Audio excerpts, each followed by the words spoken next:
Salam şagirdlər, bu dərsimizdə sizlərlə baxaq periodik rəqsi hərəkət mövzusundan olan sualların izahına. Başlayaq birinci sualdan. Verilmiş ifadələrdən istifadə edərək mətni tamamla. Açar sözlərimiz periodik hərəkət, rəqsi hərəkət və periodik rəqsi hərəkət. İndi yazarkən vaxtımız çox getməsin deyə bu açar sözləri nömrələyək. Buna 1, buna 2, buna 3 deyək. İndi, bərabər zaman intervallarında təkrarlanan hərəkət, biz buna periodik hərəkət demişik. Yəni, birinci yerdə periodik hərəkət olmalıdır. Çevrə üzrə bərabər sürətli hərəkət, o da periodik hərəkətdir. Periodik hərəkətin növlərindən biri də periodik rəqsi hərəkətdir. Burada 3 yazarıq. Periodik rəqsi hərəkət.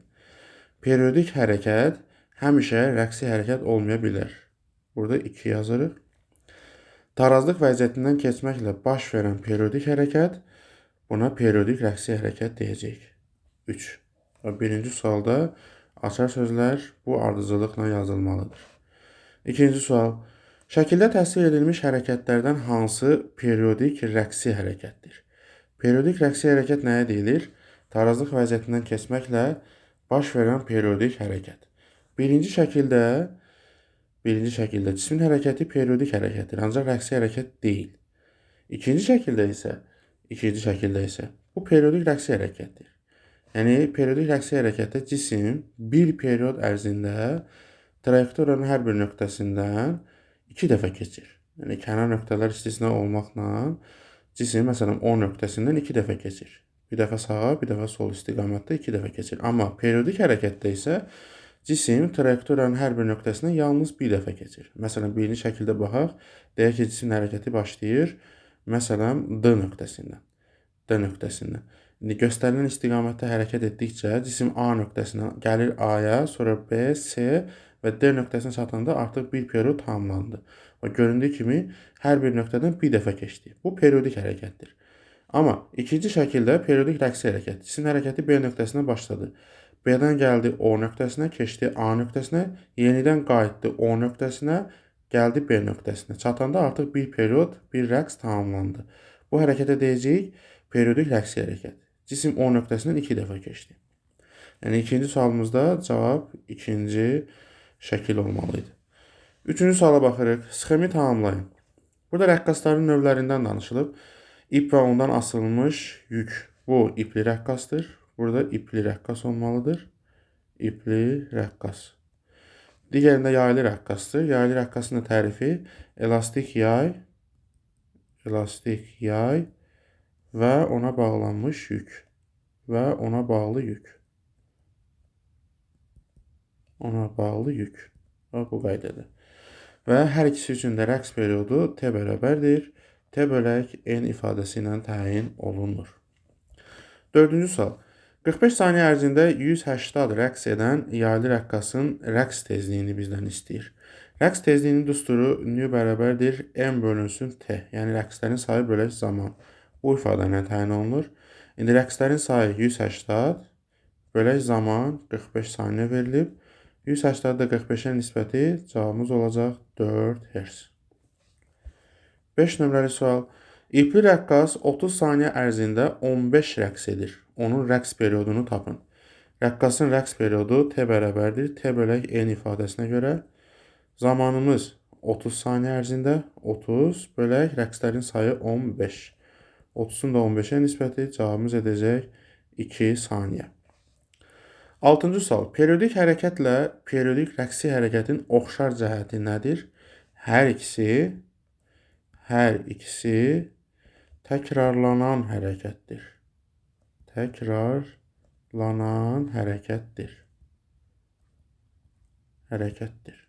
Bu qaydadır. 7-ci sual. O nöqtəsindən 2 kənar nöqtəsinə, sonra isə bir kənar nöqtəsinə gələn rəqqas buna 1,5 saniyə vaxt sərf etdi. O nöqtəsindən 2 kənar nöqtəsinə gedir, sonra da 2-dən qayıdır bir kənar nöqtəsinə gəlir.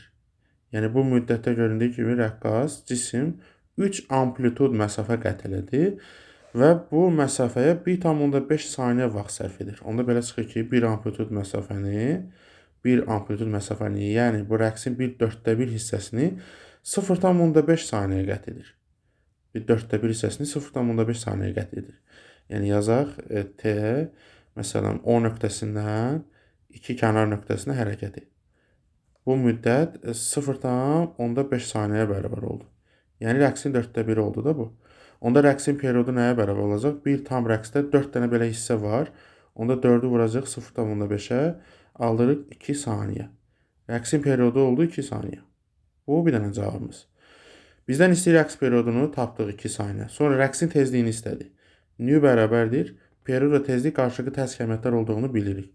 Əgər period 2 saniyədirsə, onda tezlik 1/T, yəni periodun tərs qiyməti 1/2. Cavabımız olacaq 0,5 Hz. Rəqsin tezliyi oldu 0,5 Hz. Bu ikinci cavabımız. Və 20 saniyə ərzində neçə rəqs edir? Rəqslərin sayını bizdən istəyir. Bunda tezlik düsturu və yaxud da period düsturuna görə nü bərabərdir n/T. Fərqi yoxdur. Buradan n-i tapsaq, rəqslərin sayı olacaq nü-T. Tezliyi 0,5 tapmışdıq. Vuraq 20 saniyə ərzindədir. Vururuq 20. Onda cavabımız olacaq 10 rəqs. Yəni 20 saniyə ərzində də 10 dəfə rəqs edəcək. Bu da olacaq 3-cü cavabımız. 8-ci sual. Uyğunluğu müəyyən edin. Periodik rəqsi hərəkət hansıdır? Periodik hərəkətdir, ancaq rəqsi olmayan hərəkət hansıdır? Periodik rəqsi hərəkət dedik ki, tarazlıq vəziyyətindən 2 dəfə keçən cisim hərəkəti. Bunlar hansılardır? B və D. B və D. Bunlar periodik rəqsi hərəkətlərdir. Yəni birinci aiddir B və D. Birinci sual aiddir B və D. Periodik hərəkətdir, ancaq rəqsi olmayanlar hansılardır? A və C. İkinci də aiddir A və C. Sonra baxırıq. Növbəti sual, 9-cu sual. Yellənəcəkdə yellənən uşağın rəqs periodu 4 saniyədir. Yellənəcəyin hərəkətini periodik qəbul edərək onun rəqs tezliyini və 3 dəqiqə ərzində neçə dəfə rəqs etdiyini hesablayın. Rəqs periodu 4 saniyədir. T bərabərdir 4 saniyə. Onda tezlik periodun tərs qiymətinə bərabərdir. Olacaq 4/1. Yəni 0,25 Hz. Bir cavabımız oldu bu. Bir də 3 dəqiqə ərzində rəqslərin sayını bizdən istədi. Onda nü bərabərdir n/T ifadəsinə görə buradan rəqslərin sayı n bərabərdir nü-T. Tezliyin qiyməti 0,25 vuraq T. 3 dəqiqədir. Bunu saniyə ilə yazsaq 180 saniyə. 0,25-i 180-ə vurmalıyıq. Buradan alırıq 4/1 45. 45 rəqs. Deməli bir cavabımız oldu. Tezlik istədi 0,25 saniyə. Digər cavabımız rəqslərin sayını istədi 3 dəqiqə ərzində olacaq 45 rəqs. 10 nömrəli sual. Bir kənar vəziyyətindən 2 kənar vəziyyətinə 0,2 saniyə ərzində gələn kürəciyin tarazlıq vəziyyətindən bir vəziyyətinə gəlməyə sərf etdiyi zamanı, rəqs periodunu və rəqs tezliyini bizdən istəyir. Bir kənar vəziyyətindən 2 kənar vəziyyətinə şəklə baxsaq, 1-dən 2-yə gəlirsə 0,2 saniyə, yəni bu periodun yarısıdır da, onda dövr periodunun qiyməti nə qədər olacaq? 0,4 olmalıdır. Yəni 1-dən 2-yə gələrkən 0,2 saniyə vaxt sərf edirsə, onda 2-dən 1-ə qayıdarkən də eyni vaxt sərf olunacaq və bir rəqs tamamlanacaq 0,4 saniyə. Bir cavabımız oldu 0,4 saniyə rəqsin periodu. Sonra rəqsin tezliyi bəs tezlik periodun tərs qiymətinə bərabərdir. Onda 1/0,4 tezlik üçün cavabımız olacaq 2,5 Hz. Bir cavabımız 0,4 saniyə period. İkinci cavabımız 2,5 Hz tezliyin qiyməti və bir də bizdən istədi kürəciyin tarazlıq vəziyyətindən bir vəziyyətinə gəlməyə sərf etdiyi zaman. Tarazlıq vəziyyətindən bir vəziyyətinə gəlməyə sərf etdiyi zaman bu periodun 4/1-idir də. Yəni T bərabərdir 4/1 T-ni bizdən istəyir. İndi period bizdə 0,4-dürsə, onda 0,4-ün də 4/1-i edəcək 0,1 saniyə. Bu da oldu bizim birinci sualın cavabı. 11-ci suala baxırıq. Rəqsin amplitudu 2 metr olan rəqqas, A-nın qiyməti bizə verilib 2 metr olan rəqqas 2 dəqiqə ərzində 2 dəqiqə 120 saniyədir. 120 saniyə ərzində 48 dəfə rəqs edib.